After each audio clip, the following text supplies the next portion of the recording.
example before, so I'm not telling tales out of school by mentioning her. Jeanette Rellison, she's a dear friend of mine and a friend of Changing Hands, has been publishing some other books under the pseudonym C.J. Hill.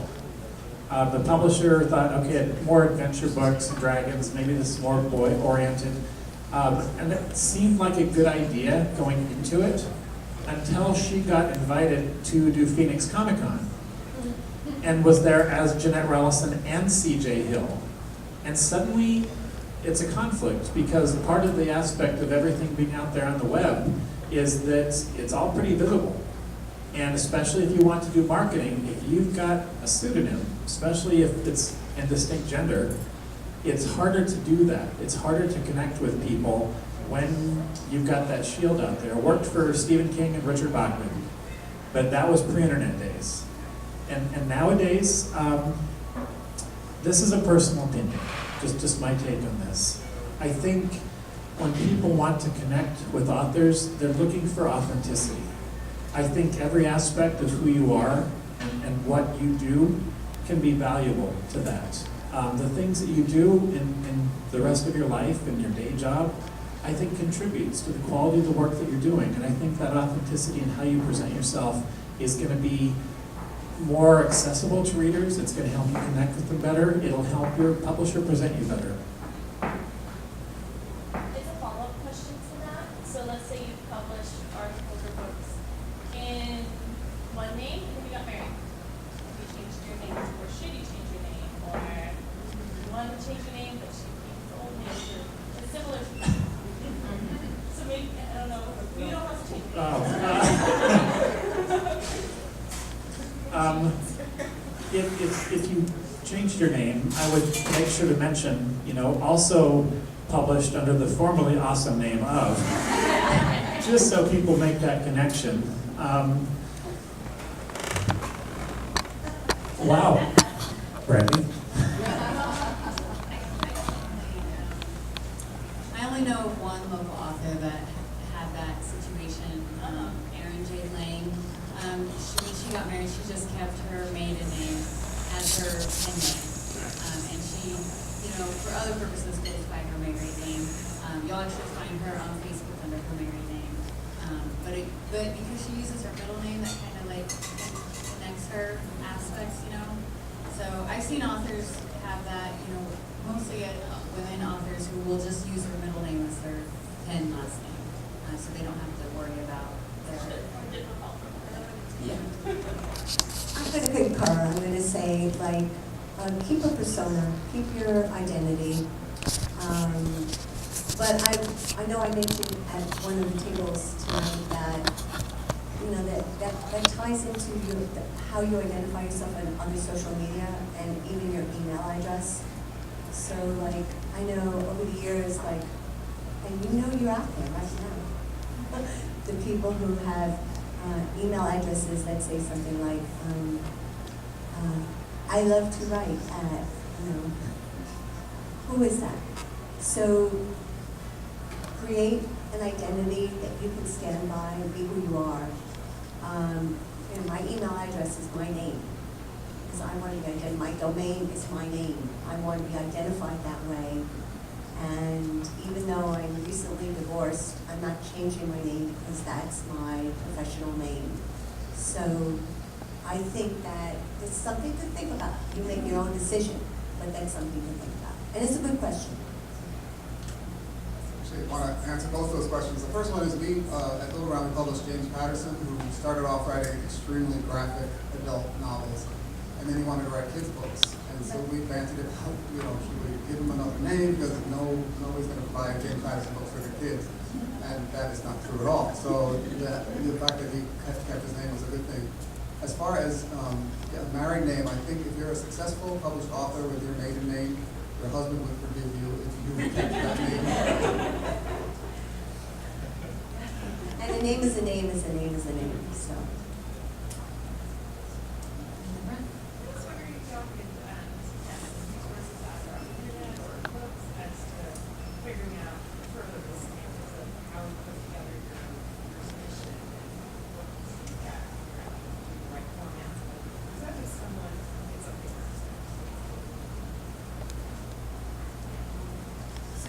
course, SCBWI is the quintessential resource for that.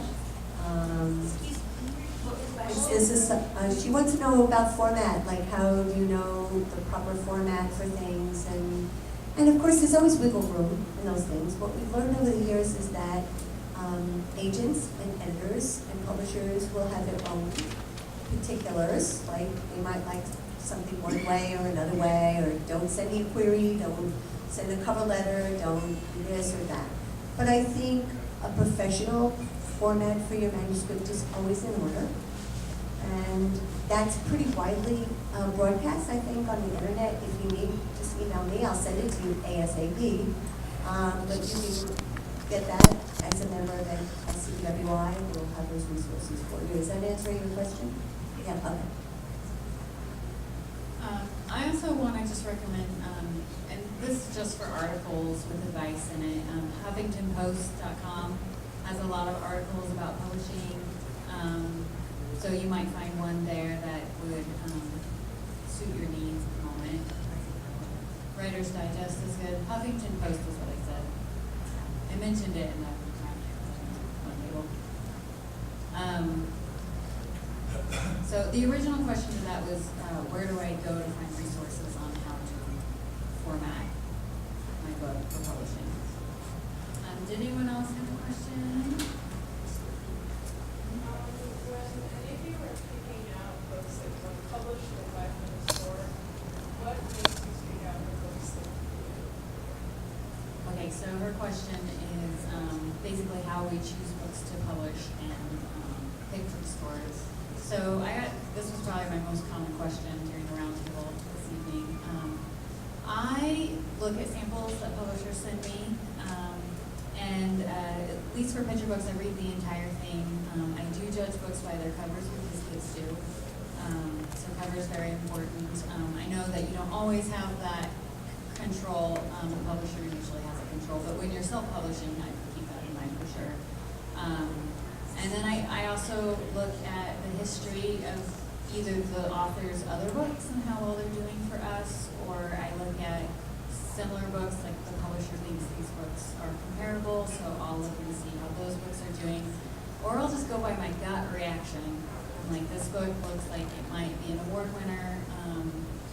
I've been lucky enough to sort of predict which ones might get on some award lists for consideration. So, but you can tell when you've been in the industry for a while, you start to get trained on how to see those. Do you want to add to this, Rick? I mean, once you get past your agent and you get submitted to a publisher, what we do is we get all the editors in the room, we get the publisher in the room, we get the CEO most of the times in the room, and we look at everything that the agent has submitted, and we discuss it, and it's a collective, collaborative process. We look at the P&L, the profit and loss statement, how many copies the sales team thinks they can get out and sell, and whether or not they can make a profit from how many we can sell. But it's definitely a collaborative process. It's not one person saying, I want to publish this book. That's very rare. I'm just going to take this opportunity to make a fast plug for the first edition project to say that, so in this amazing arena of doing good works for the community and for children in the community, the first edition project is earnestly seeking for a second round on a manuscript, maybe more than one, but I didn't say that. But a manuscript that will be well received and exciting and full of verve for the community. And so don't overlook the possibilities of entering contests, especially this local one that serves our community. So it gives you an opportunity to work on your craft and make it the best it can be, and to submit and to contribute to a good cause, and maybe even be selected for a work of excellence that we're striving for. So there's lots of different ways that manuscripts are viewed or books are viewed for selection. So that was my plug, that you should participate and can't wait. And I like Rick's collaborative comment because we do that at the store too. I have a whole children's specialist team, and I have them go through the catalogs with me and look at the samples, and I say, what are you hearing from the public or from the customers? Which ones do you really like? Because if the booksellers really like the book, they are going to hand sell them. So I take that very serious consideration when I buy a bookstore. I saw some hands go up. Let's see if there's a new one. Anyone in the back have a question that I missed their hand earlier? No, you, yes. I wasn't here for the early meeting. Oh. First edition project, where can we find information about that? Southwest Human Development has some information in the back. Lisa is waving her hands back there. You can ask her all about that. They also have some information about their early literacy programs up here and how you can get involved with that. It's a great program. I had a great time being on the first round of first edition selection committee, so you can be part of that. You should definitely do it. Yes, in the back, second row. Yes, you. If you were submitting proposals, and they were short and sweet, quick, do you need to have a certain number of poems here that they anticipate at least 20, 30, 100?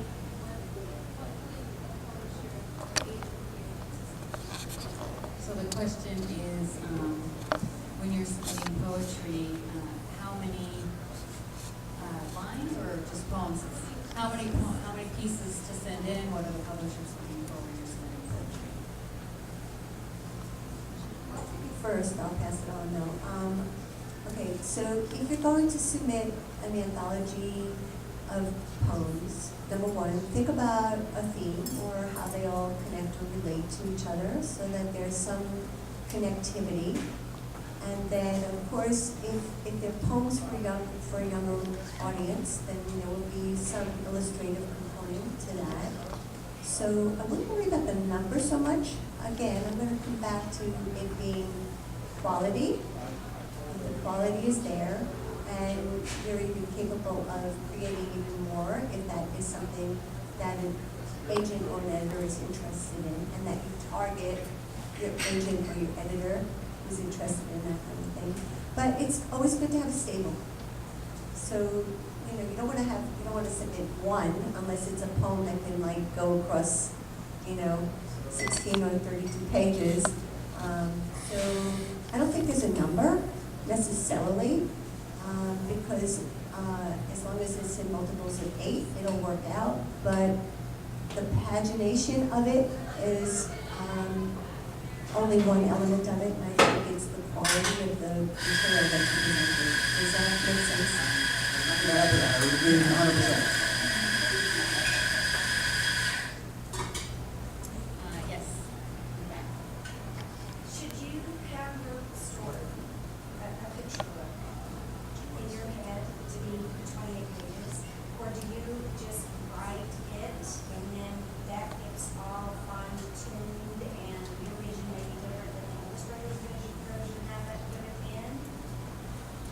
When you're writing it, do you think to write it as, is it 20, it's 20 pages?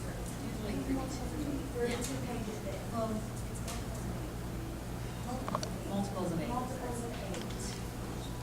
So the question is more of a format Do question. you decide that, or do you just write your story